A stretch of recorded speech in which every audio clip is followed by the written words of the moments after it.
Hi, Movie Monk here. Today, I am going to explain the 7th and 8th episodes of the South Korean survival drama, Squid Game, called VIPS and Frontman.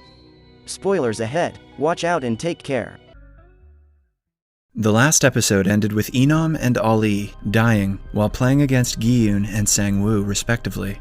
Ali is put into a coffin by the staff, while the players who won the game are taken back to the room. Yeong-su walks into the room first, and is surprised to see Min-yo peacefully resting on her bed. She makes fun of him, and is proud that she didn't have to play the game, because she didn't get a partner. The most important aim of the game is for it to be fair. Since the doctor's death was the reason she didn't get a partner, Min-yo was spared. Now, only 17 players are alive. In another room, the overseer gets a call from the VIPs, informing him that they are about to arrive. After the call, the overseer gets his gun and asks Jun-ho to come out. Jun-ho had accidentally placed the phone on the receiver backwards, giving away his presence. The overseer goes around the room, looking for the intruder, but gets a call in the middle of his search. His staff has found a dead body on the north coast of the island. When he leaves, we see that Jun-ho is hiding behind the shelves. Meanwhile, all the players are distressed because of the last game. All of them have become responsible for the death of someone they were close to. Sang-woo, however, tells Gi-yoon not to think about it too much, because the old man was only a stranger who he had known for a few days. One of the players had come to the facility with his wife. Both of them were together in the last game, and his wife was killed because of him. He loses control and asks everyone to stop this madness by voting against the last two games. Sang-woo opposes and argues that the money is worth the lives of everyone who died, and they cannot give it up now. He even tells the man that if he feels so guilty, he should have died in his wife's place. Sang-woo has already shown his ruthless side by tricking Ali into dying, but now Gi-yoon starts to realize just how greedy his friend is. Elsewhere, the overseer goes to see the body of the person Jun-ho had thrown into the sea when he first came to the island. They find Jun-ho's ID in the man's pocket and assume that he is the police officer, but the overseer's demeanor changes when he sees the ID. Just then, he gets a call saying that the VIPs have arrived. The overseer quickly goes to meet his boss, who is the main man and the organizer of the games. He takes off his golden bedazzled animal mask and asks the overseer to receive the VIPs because he doesn't want to be the one to welcome them. The VIPs turn out to be some rich foreigners who bet on the players' lives the same way people do with horses. They are received by the overseer, who apologizes on behalf of the organizer and takes them to their exclusive lounge. Meanwhile, in the room, no one sleeps at night for fear of being killed. The man whose wife died is filled with unbearable guilt. He remembers Sang-woo telling him to die and ties the bedsheet around his neck. The man finally hangs himself off the bunk bed. One of the VIPs sees this in the surveillance footage and gets annoyed because he had bet $1 million on that man. The others laugh it off, showing that money is the least of their problems, and they do this for fun. Simultaneously, Jun-ho abducts a waiter appointed to serve the VIPs with drinks. He changes his clothes and disguises himself as the waiter after killing him. He also places his cell phone up his sleeve to record everything he sees. Meanwhile, the players are woken up by an alarm and see a coffin being brought inside. They finally see that the man has hung himself. Before they can comprehend what happened, they are called for the 5th game. The VIPs rest in the lavish lounge while watching the players and deciding who they should bet on. Jun-ho enters the place, and a perverted VIP's eyes land on him. He calls Jun-ho near and asks him to stay nearby.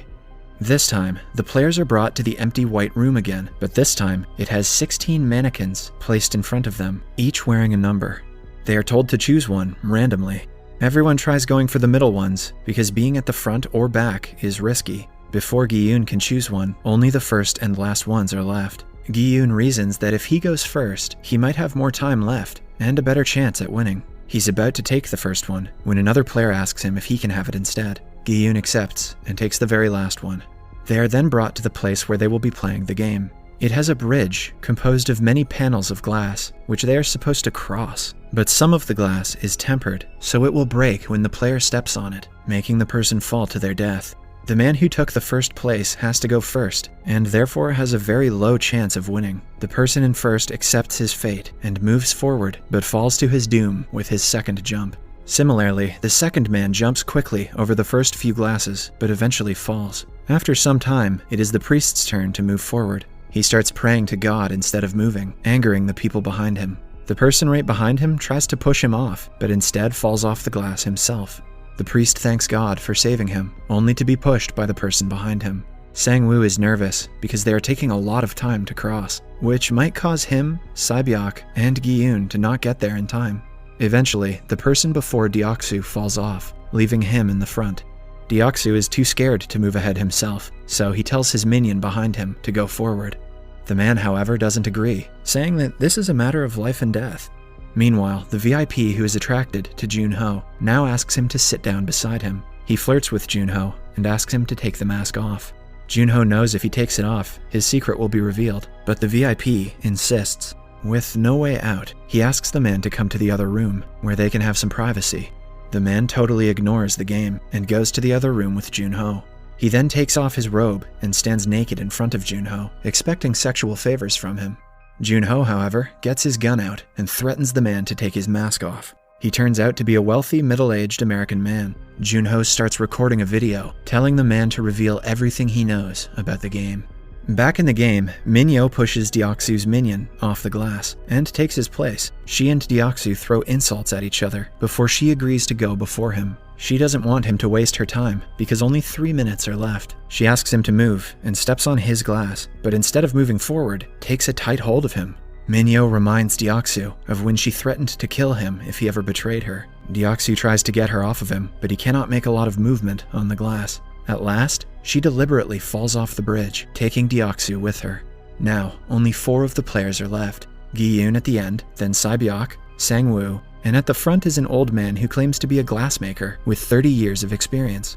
The man can tell the difference between the 2 types of glass by observing the way the light reflects off of them.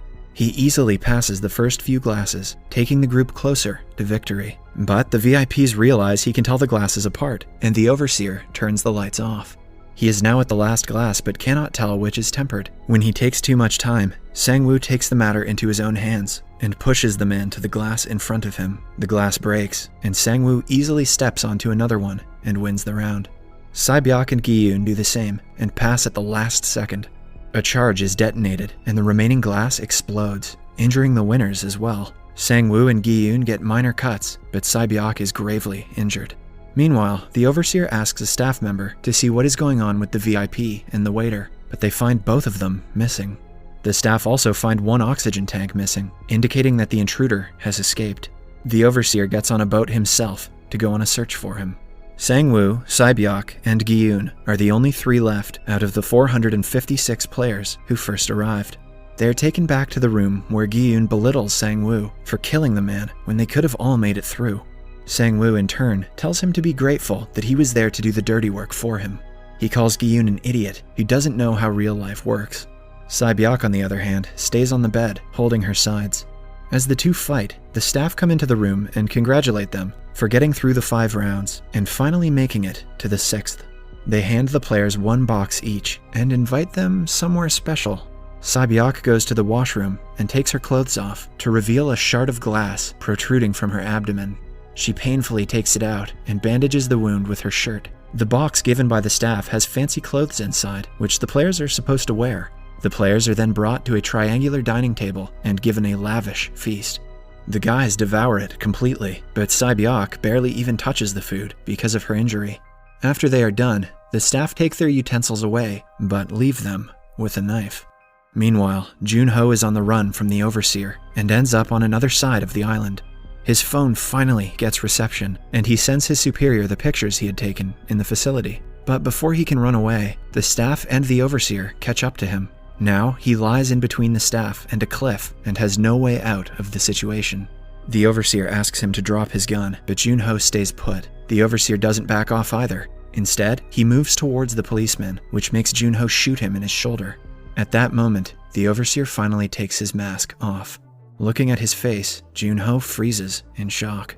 The overseer is Jun-ho's brother, In-ho, the man Jun-ho has been looking for all this time. In-ho points his gun at his little brother and reluctantly shoots him. Jun-ho falls into the sea and dies. Back in the facility, the trio comes back to the room and each stays in their respective corner, as far away from each other as possible. Gi-yoon approaches Sae-byok and asks her if she is okay. Sae-byok points her knife at him at first, but puts it away when he says he isn't there to hurt her. Gi-yoon asks her to work together with him in the following round because he doesn't trust Sang-woo anymore. Sae-byok, still in pain, asks him what he will do if he wins the money. Gi-yoon says he will pay off his debts, treat his mother, and be a good father to his daughter. Sae-byok tells him about her own brother. The two make a promise to take care of one another's families if they win the money. Then, Gi-yoon sees Sang-woo falling asleep on his bed. He moves towards him with his knife, but Sae-byok stops him, saying that they should not be reduced to his level. Just then, Gi-yoon notices Sae-byok's injury. She is bleeding profusely through her shirt. Gi-yoon freaks out and starts yelling at the staff to come in and save her. As he bangs on the door, some staff come in, but they have a coffin with them. Gi-yoon looks back at Sae-byok, only to find Sang-woo standing over her with his knife. He had stabbed her to death, while Gi-yoon was begging the staff to save her. Gi-yoon loses control and shakes Sae-byok's limp body, trying to wake her. He attacks Sang-woo in a fit of rage, but is stopped by the guard.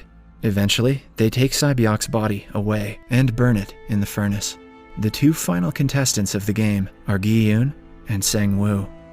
Subscribe for more videos like this, turn on notifications, and leave a like to help the channel out. Thank you for watching.